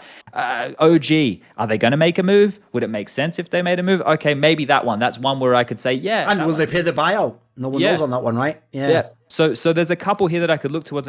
Maybe there's a shot that this could be okay. But realistically, for JKS in the short term, everybody's going to be shouting his name, pick him up, pick him up, pick him up. But there's no move that actually makes sense for him, right?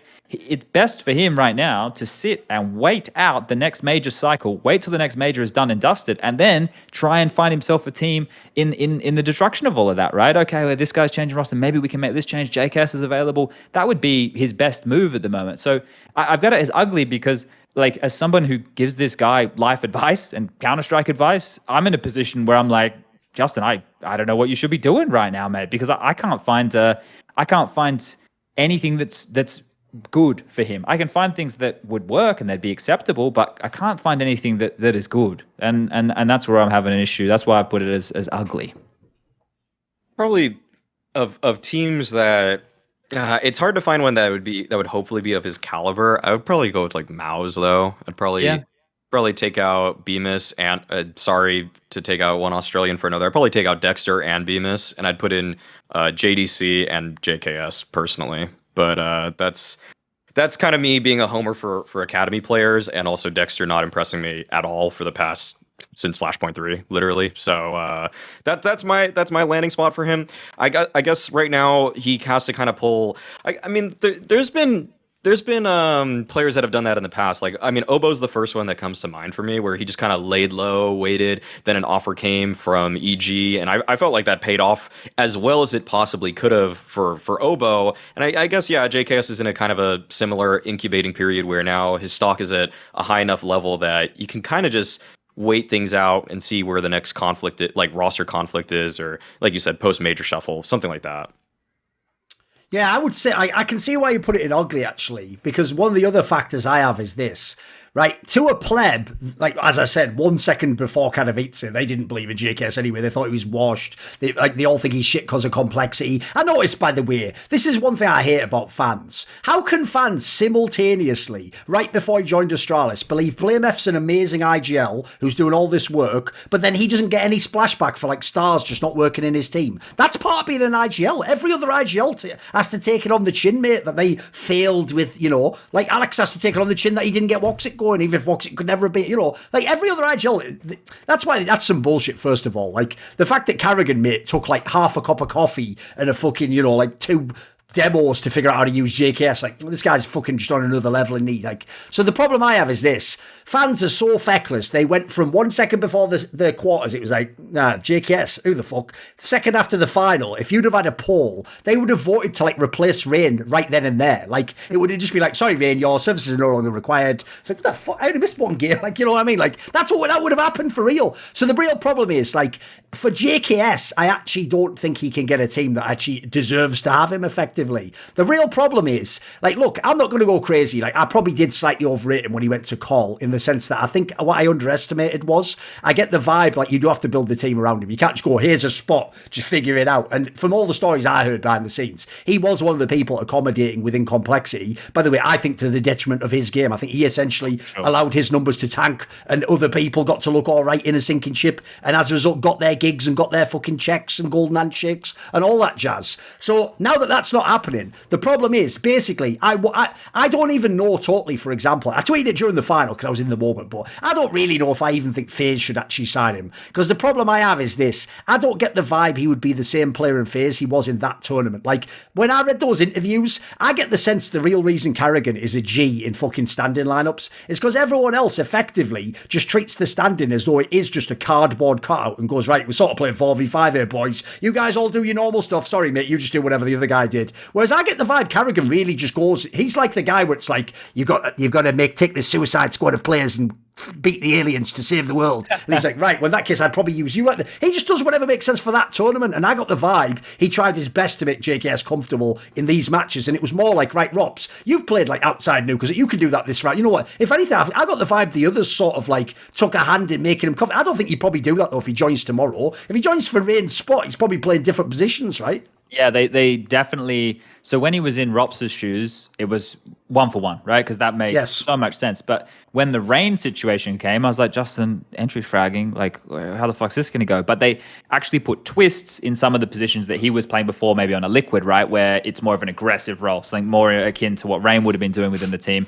And then JKS got other positions. So for example, like Nuke's a good one, right? Rain normally plays that Yarb position as the rifler. Well, they put twists there, and then JKS took the top site role, where traditionally he would play ramp, right? But JKS, in his last legs in complexity, they moved him and config around, so he was already used to playing top site, and config got moved to ramp. So like on a map like that, they can just slot him into different positions, and then it is a bit more like a supportive thing. They didn't, because there was so much star power on that team that they could put, the best player for the job in certain scenarios like that. So they plugged the gaps. It wasn't, as you're saying, they didn't just bring him in and go, okay, watch the demos, mate. You do your best job, and we'll try and win this shit. It was truly using him on the T side for entry fragging. Bit of a different story. They had him going in first quite a lot, but when you have an in-game leader like karrigan, who's literally going to throw every picture-perfect flash for you, and you've got this guy behind you that sets a good team atmosphere, and you actually want to play for these guys because you're not getting berated every second day of your life, you're going to believe in him, and you're going to go, and you're going to have the balls, and you're going to make that play.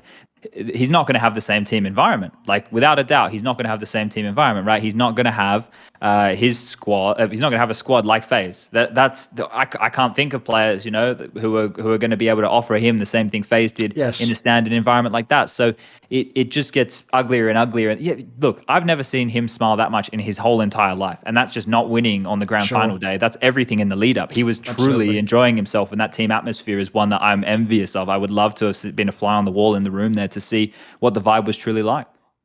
Yeah, that's the other thing to say as well. Like I say, That's the reason, essentially taking all the way back to what I said earlier, the reason I suggested him instead of Rops was because he fits Rops's roles. Like, it's actually going to be comfortable for him. So that's also, spoiler, why, even though Maus, the team, doesn't deserve him, they're not big enough org with the Sims. But the reason why it would work perfectly is, spoiler, they just sort of opened up a chair for a Rops type player to play. Like, the joke is he could walk in tomorrow and they already know how to use this guy. He just made an HLT with top 20 play that role, didn't he? And they've already got a guy called Frozen who, spoiler, can play with a Rops type player. So, like, mate, you've got it squared away. And then who's the other star player? A fucking AWPer, so no role overlap whatsoever. Like, to me, if you could, as long as they got the finances, as far as I know they do, by the way. Like, if people don't know, the years when Mouse Sports used to just cheekily pay people like 8k while everyone else was on 25k, that is like 3 or 4 years ago now. As far as I know, when people got the status like the Karrigans and the Rops of the world, and they already could have left like 2 years ago, and they didn't, you actually do get paid by Mouse if you're those guys. Like, they will give you like the 20 plus k, like the nice big sound. So as far as I know, if they really wanted JKS, they could also make it worth his while. It's just like I'm saying, unfortunately, I feel like he's caught. He's sort of in the no man's land where I sort of feel like he already deserves to be on a contender level team. They just are not available. And then all the other teams, for me, for where he was after Call, they're fine, but I think they're slightly below sort of wages. But the reason why I'd like to the Mouse one as well, I also feel like you put him in that lineup, and if he really can get his spots, mate, they'll be good tomorrow. That team will start cooking immediately. They already look half decent without him, for fuck's sake. You know, that would be a really interesting one. Sadly, though, there's the other thing. You notice also the amount of parity in the top 10, but I tell you what, fucking hell, aside from FaZe Clan, there ain't many international teams, mate. They're all on the outskirts.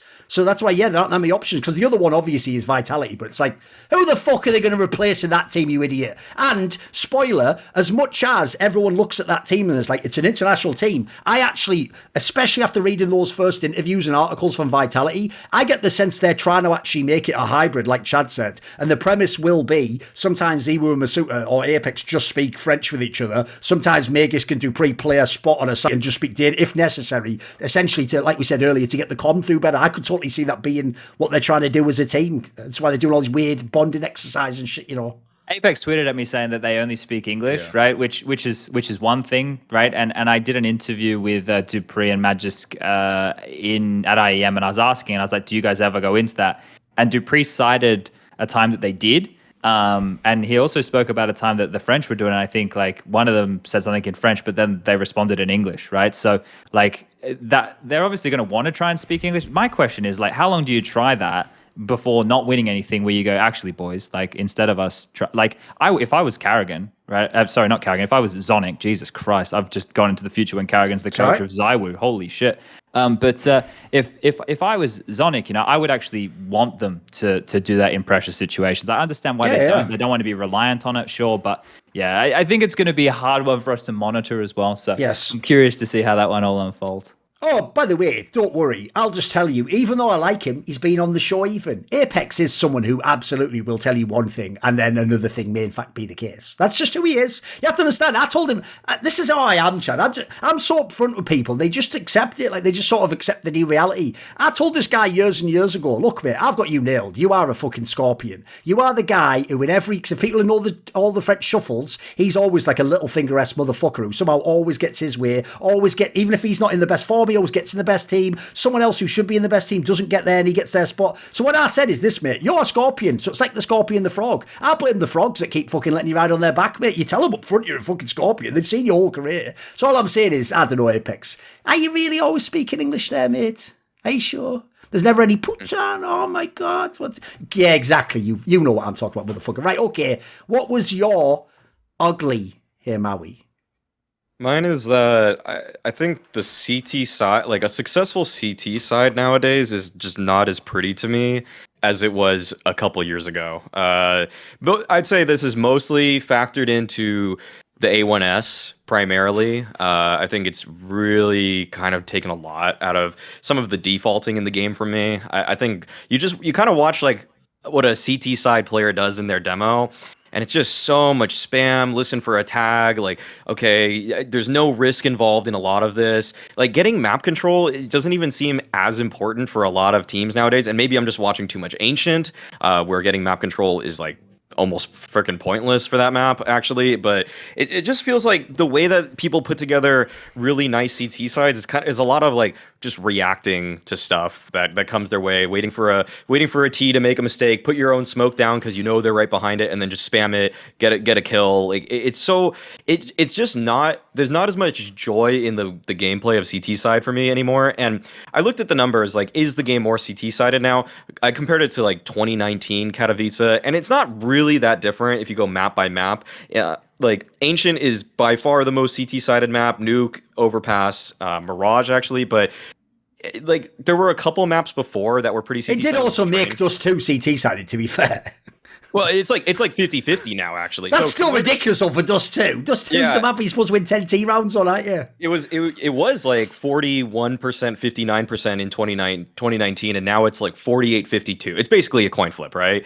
And I just feel like there just needs to be something done about like, for one, the A1S is just too strong. I think that's kind of my overarching ugly point, is that the A1S just makes the game a little bit more boring for me, because just seeing also just someone body shot someone 4 times from any range at all is so easy with the A1S. And it's just, I just look at the gun and it's just like, this is such a low skill gun. Whereas before, if it's an AK versus an A4, if an A4 wins, I'm thinking, okay, that guy is more skilled than the guy with the AK. But nowadays, when I see it, I'm just like, I just expect the A1S to beat the AK in a long range fight, which is just, it's kind of just sucked a lot of the fun out of watching high skilled players in my eyes.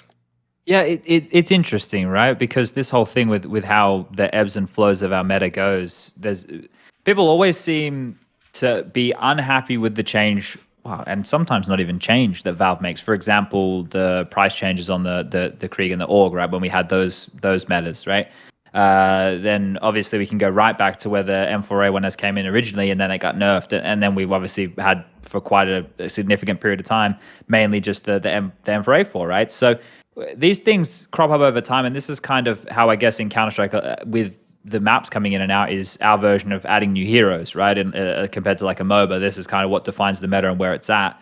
But the only thing that I prefer this over the saving meta that we had over the online era. Now, whether or not that was because it was the online era, or whether or not that was because it was, when the CTs lost a sight, they were always just saving and they weren't going for it. But now that the M4 is cheaper and they can get away with a couple of extra little maneuvers with the silenced M4 on the retake, spamming through smokes, this, that, and the other. Like, I don't know, right? I'd have to go out and look at a lot of data and see how we could measure this. But I prefer this over the saving meta, where me and Machine, after the first 20 seconds of the round, would have to spend the next minute plus, where they wouldn't even chase, just talking absolute nonsense and bullshit. This one here, and maybe this is because of Arena Counter-Strike or whatever, it seems a little bit more exciting to me, but you're right. What doesn't seem exciting to me is like a 60 to 40% on Ancient. And I come from the generation where a 12-3 three rounds on the Nuke T side was good, right? That was par for the course. If you got 3, right, you're pretty fucking good. And so I can understand that some maps are more CT sided than others, or some maps should be more CT sided than others. But I feel, I don't know. I'm a little bit torn on this one. It's hard to kind of work out what the solution be, because like, okay, well then if we change the M4 A1S and just now revert the damage values, literally just revert the damage values. That's all that needs to change. I think the money is actually fine. Leave the price where it is. Yeah, leave the price where it is. I just had Snappy on one of my other podcasts on its server time, and he said if you just do that, it's just 4 body shot A1S is such a low skill engagement. It's like no mechanical skill is necessary in order to pull off 4 body shots with an A1S, because all you do is you just put your crosshair anywhere on their body, leg, arm, stomach, chest, it doesn't matter. If it hits the head by accident, cool, you killed him even faster. It's just a low skill play that like, it's when we were watching the AUG and Krieg meta, how it felt so low skill to see dudes just railing people from long range. Like, I am consistently impressed when people pull off sick ass AK headshots. It's such a visceral reaction feeling to get some like just some doming somebody from a long range away. But that's not even the most efficient way to play the game right now when you're using an A1S. It is more consistent to just body shot someone, which I think is just a flaw. Yeah, and then just the kind of like Chad was talking about, the problem with these topics, obviously, is you are essentially like all game dev stuff playing whack-a-mole, and the second you whack them all down here, two more pop up behind you in an area you didn't expect, as, by the way, Valve finds out every time they do this. Because obviously the problem is you're not balancing in isolation, you're essentially balancing the entire ecosystem at once, using levers that you don't know what they're connected to, hence the whack-a-mole analogy. So my problem is this. Generally, I'm not a huge fan overall of what the game's like, but I also I'm very much in Chad's camp that the worst meta ever, in my opinion, in CSGO was that online save meta, where, as I said in a video years ago, people didn't notice this. It wasn't just the economy on the T side that fucked the game. It was that the economy on the T side made the game for CT not even about winning rounds. It was about winning rounds and staying alive. And that is so alien to the premise of Counter-Strike that no team is capable of playing that way. I mean, that's why I actually speculated that like the meta change you would have to make was stuff like certain bomb sites, like I thought DOS2B would be an example. Maybe actually you just essentially say you keep two people in the site and you take the fight. You just see if you can trade and get down to three people and then you got two. You know what I mean? Like maybe that would be the approach you took, and that you hope you sometimes have perfect holds and that's how you commit. But I actually think if anything, they went the other way, and what they did was, as soon as you lose two people at the beginning of a round, you just save on CT side. That's all that happened, like Chad said. If you're on Inferno, you just go to the other site immediately, you hide for the entire 1 minute, and then you hope that no one ever finds you and ruins the save, and you just get to have the guns next round. Because unfortunately, that just became the most effective pattern to run. And that did basically kill Counter-Strike. I'm sorry, it just made it way worse.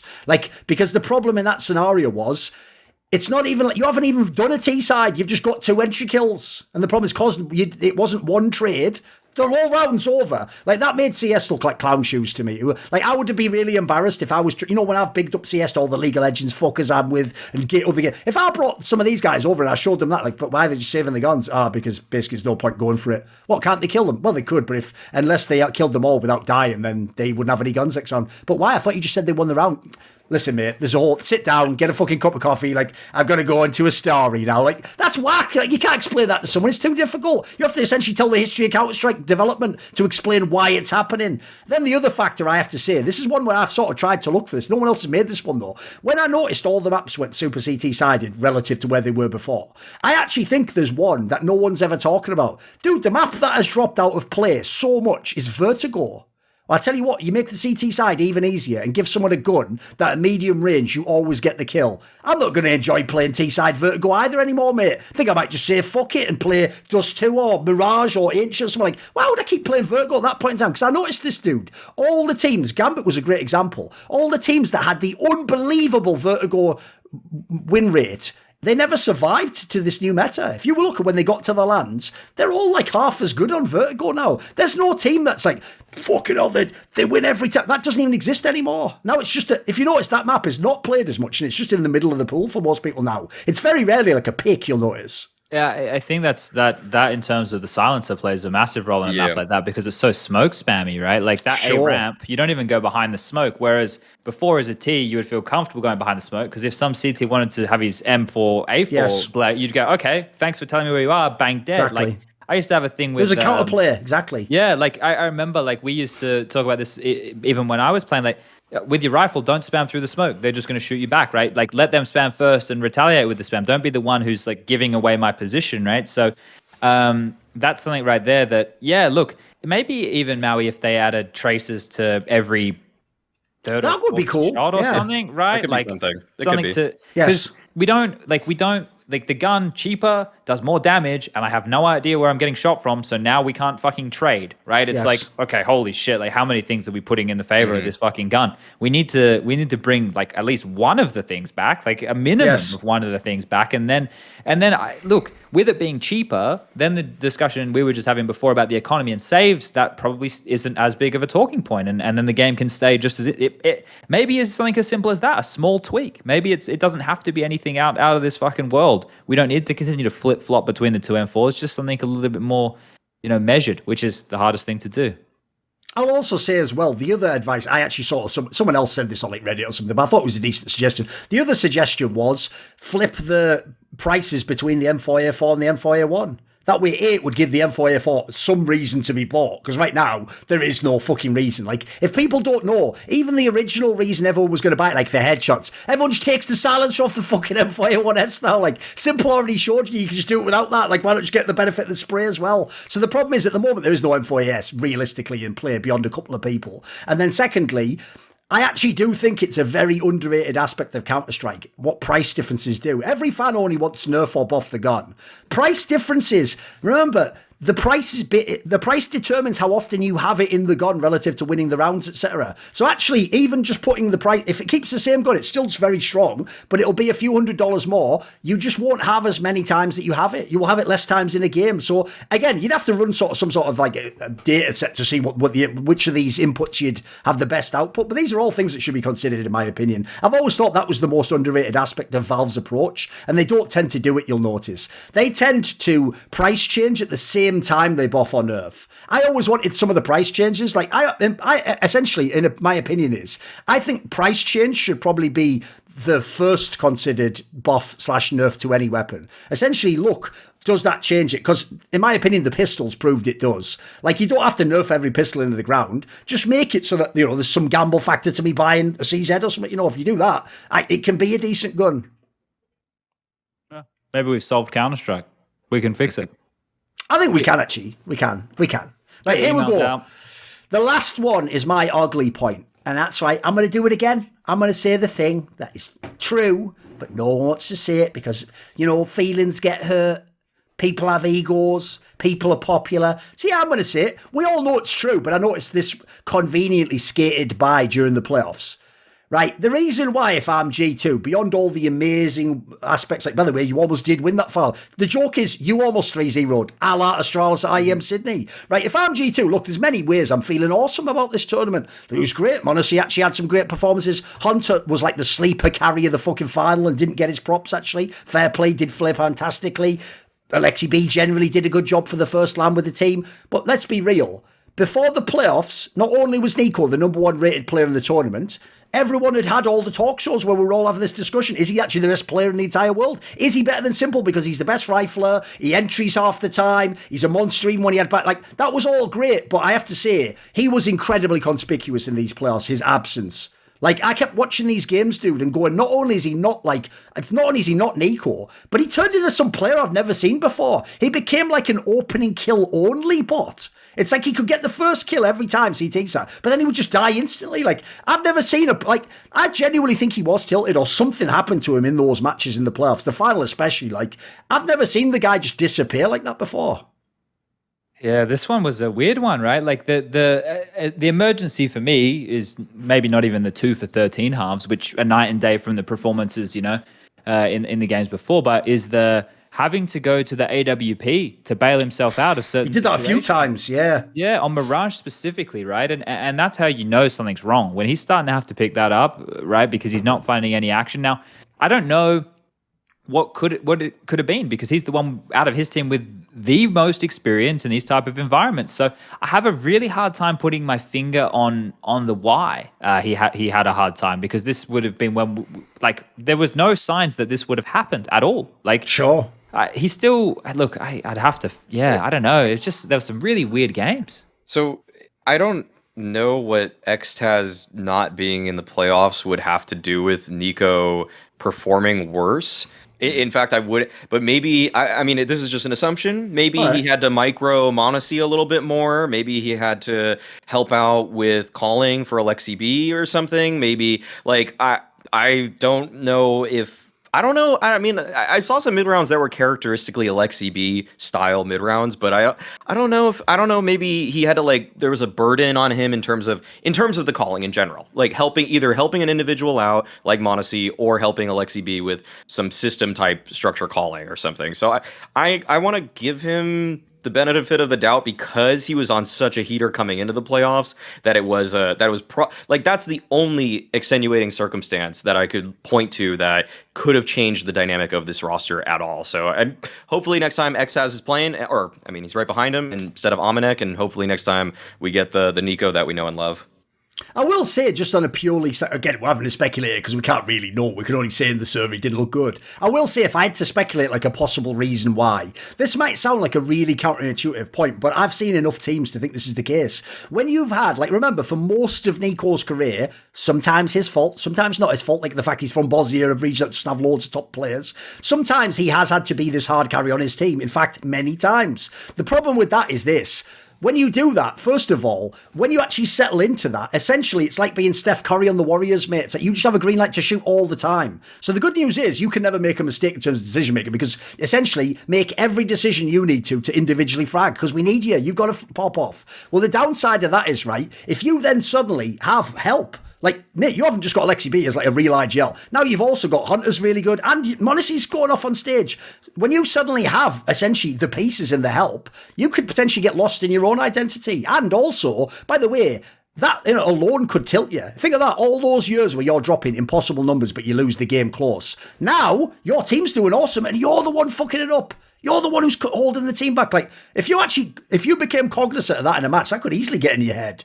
Because one thing you can't do, unfortunately, is as much as like, if you're a commentator, for example, you do say things like you would say, like, he's got to like shake himself together. Like, like you don't really literally do that. What you tend to try and do is just sort of hope you just get into a flow state. Don't you? Just hope it just snaps out of it or whatever. But if you genuinely do that thing of sort of like, oh, I'm fucking the game up. Oh, what did I do there? Like, I've seen people just crush their own mental doing that. Like, I've seen it happen in a few different times. So it's one of the reasons, by the way, why I always used to wonder sometimes if back in the day when Simple made those finals, he used to look a lot worse in some of the finals because it was almost like having carried the team all the way to the final, he would then just sort of be like, fucking hell, I'm expected to carry here or I've just failed. And I always thought he got in his own head as well, and that's why he would sometimes have like a 6-kill performance or something. You're like, what the fuck? Like, there's no way that's what happened. So I agree, it's a mystery, but man, it's so disappointing because, like I say, if I'm G2 as a team, look, everything was great, but like, mate, we could have won that tournament. Like, if you just turned up normally, we win, I think.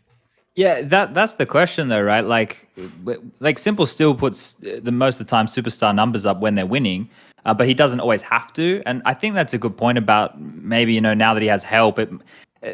He didn't have help in the group stage. And then in the playoffs, he had help. Isn't that so weird? It's so weird, isn't it? I know. It's just so and look, I think the thing is, people can look at his numbers and they can go, okay, yeah, in the playoffs, it wasn't that great, but it wasn't bad. Yeah, look, it wasn't bad, but that's unfortunately the thing is when you're a superstar player like NiKo, we hold you to the bar of the superstar. Same thing as with the Zyrathenia conversation, right? It's like you're held to a standard that everybody else isn't, right? And that's the thing. Like, I look at the bounce back game he had on Ancient against VP. Like, that was great. After that really tight game against VP where we just needed, 1 or 2 NiKo impact rounds and they would have secured it much easier.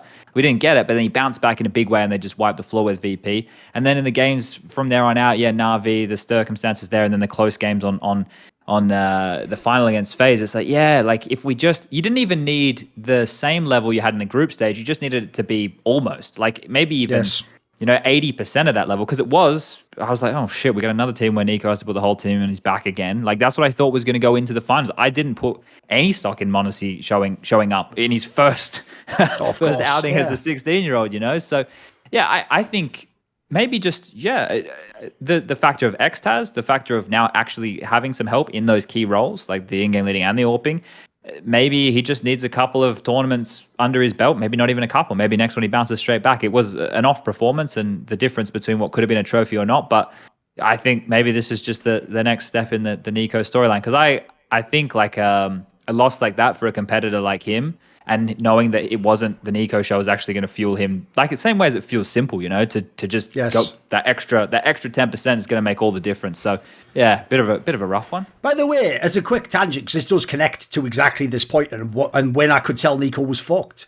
This is a point I want to make because I feel like fans have totally misunderstood this point, right? When I say I hate NiKo panic buying the AWP, that is not the same. You'll notice there's a key difference in the words between I hate NiKo using the AWP.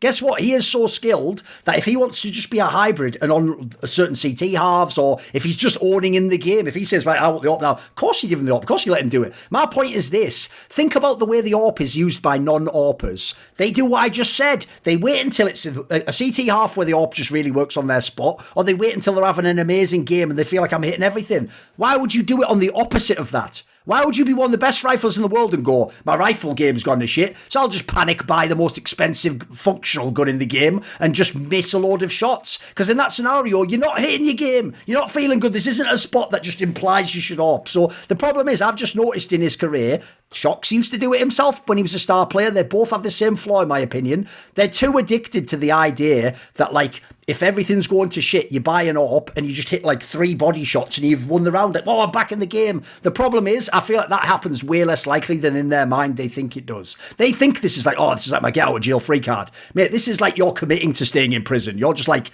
you're like turning down probation at this point in time. Like the odds that you buying this AWP out of nowhere, like late in a game, that's a tax on your team. It's just not as likely it's going to. So in my opinion, whenever you see that, that's warning signs. And as Chad said, if he's doing it on fucking Mirage is basically NiKo's office. If he's buying an AWP, like, warning signs better be going at this point in time.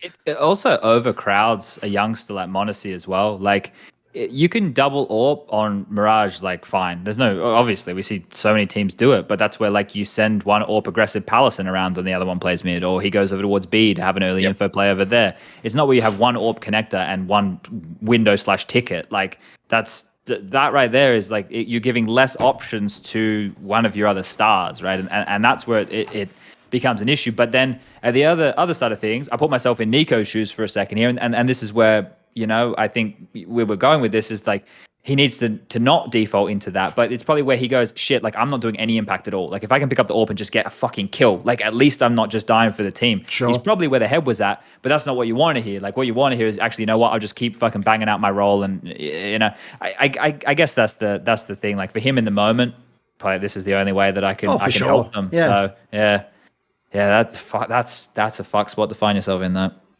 This video was kindly supported by Ahmed Hadjou, Iskander, Matt Pugnatio Rajcula, Travis Goff, Adam ochs, Animosity, Butt Pounder 420, Hades, Jensen Goh, Joseph Ginsburg, Kovacevicd, Tobias Bernasconi, Thooorin, William Peyton Lacy, Zoomba, Zyrathenia, and a special thank you goes out to Jerky's Minion as always. Do you want to suggest a topic or a guest for some of my content? Want to ask me a question in my monthly video AMA? Do you want teasers? Find out who the guests are going to be on my shows. Maybe you want to be part of one of those lengthy but in-depth and interesting discussions about esports with yours truly. Well, if so, put your money where your mouth is and join the Skrilluminati today via the Patreon link in the description box below.